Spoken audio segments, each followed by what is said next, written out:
সকল সম্প্রদায় আমার, আমি জগতের সকল সম্প্রদায়ের। তাঁরই এ প্রেমময় ঘোষণা সার্থক রূপ লাভ করেছে এ মহামনীষীর অলোক সামান্য জীবনে। অদ্য সমাগত যুবকদের সঙ্গে গুরু ভক্তির কথা উঠিল। শ্রী শ্রী বাবা মুনি বলিলেন, গুরু ভক্তি খুব ভালো জিনিস এবং প্রয়োজনীয় জিনিস। গুরু ভক্তি হীনের সাধন ভজনে জোর বাঁধে না, কিন্তু গুরু ভক্তির একটা বিপজ্জনক রূপ আছে, যাতে গুরুরও মঙ্গল নেই, শিষ্যেরও কুশল নেই। এক গুরু ছিলেন শ্মশানবাসী, লোকালয়ে বড় একটা আসতেন না এবং আহারীয় সংস্থানের জন্য কোনো চেষ্টা করতেন না। কখনো কখনো গ্রামবাসী কেউ এসে আহারীয় দিয়ে যেত, তাতেই তিনি প্রাণ ধারণ করতেন। কিন্তু গুরুদেবের কপাল মন্দ, এক ভয়ঙ্কর গুরুভক্ত শিষ্য হঠাৎ একদিন তার জুটে গেল। শিষ্য বললে, গুরুদেব, আমি ঈশ্বর দর্শন করতে চাই। গুরু খুশি হয়ে বললেন, বেশ কথা, প্রাণপণে সাধন কর, নিশ্চিত ঈশ্বর দর্শন হবে। শিষ্য বললে, আমি সংসার ত্যাগ করব। গুরু বললেন, তার কোনো প্রয়োজন নেই, সংসারে বসেই তাকে ডাকো, তাতেই তাঁর কৃপা হবে। শিষ্য বললে, না, আমি আপনার পাদপদ্মে মাথা গুঁজে এই শ্মশানেই পড়ে থাকবো, সংসারে আর যাব না। গুরু বললেন, এখানে তোর নানা কষ্ট হবে, অসুবিধা হবে।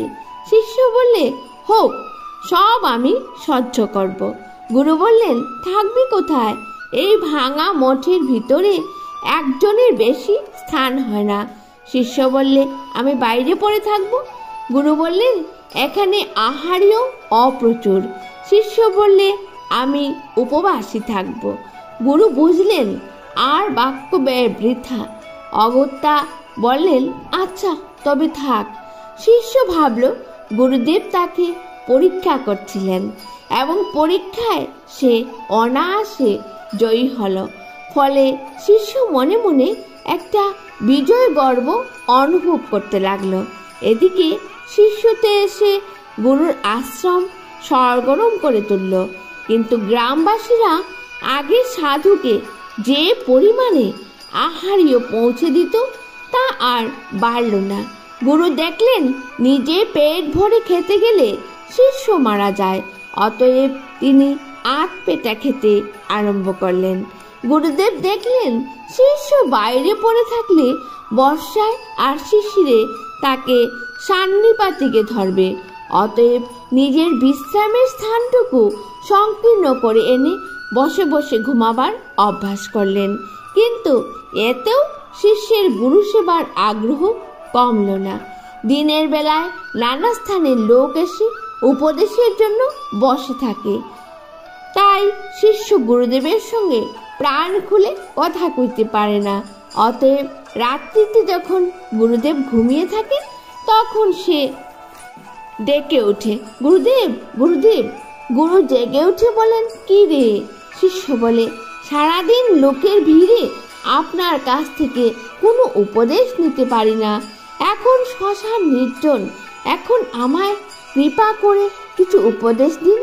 গুরু বললেন, দীক্ষার কালে সেই যে একটি উপদেশ দিয়ে এসেছি সেইটি আগে পালন কর বাবা, পরে দেখবি ওই একটির মধ্য দিয়ে সহস্র সহস্র লক্ষ লক্ষ উপদেশ আপনি প্রকাশ পাবে। শিষ্য বললে, সেটি তো প্রভু পালন করবই, কিন্তু তার উপর যদি আরো কিছু উপদেশ দিতেন।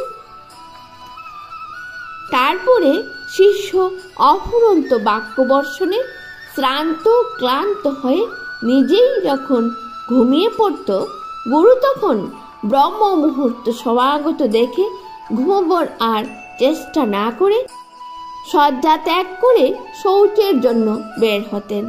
এইভাবে কিছুদিন চলবার পরে গুরুদেবের কষ্টপ্রদ পিত্তশূলের ব্যারাম উপস্থিত হল। গুরু দেখলেন এই রুগ্ন দেহ আশ্রয় করে জীবহিত সম্ভব নয়। তখন তিনি যোগ বলে দেহ ত্যাগ করবার সংকল্প করে নাভি পর্যন্ত গঙ্গা জলে নেমে শিষ্যকে ডেকে বললেন, তোর আর কিছু জানবার থাকে তো জেনে নে রে, এরপরে আর কিছু বলবার অবসর থাকবে না।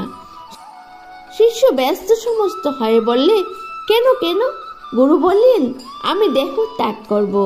শিষ্য চোখের জল ফেলতে ফেলতে বললে, সে কি গুরুদেব, আপনি না বলেছিলেন 100 বছর আপনি মর্তলোকে থাকবেন? গুরু বললেন, বলেছিলাম তো ঠিকই বাবা, কিন্তু তোর মতো গুরু ভক্ত শিষ্য পেলে 25 বছরেই 100 বছরের কাজ হয়ে যায়। সবাইকে সশ্রদ্ধ জয়গুরু জানিয়ে আজকের মতো শেষ করছি। সবাই খুব ভালো থাকবেন, সুস্থ থাকবেন। এরকম আরো নতুন নতুন ভিডিও নিয়ে আপনাদের সামনে পরবর্তীতে উপস্থিত হব। জয়গুরু।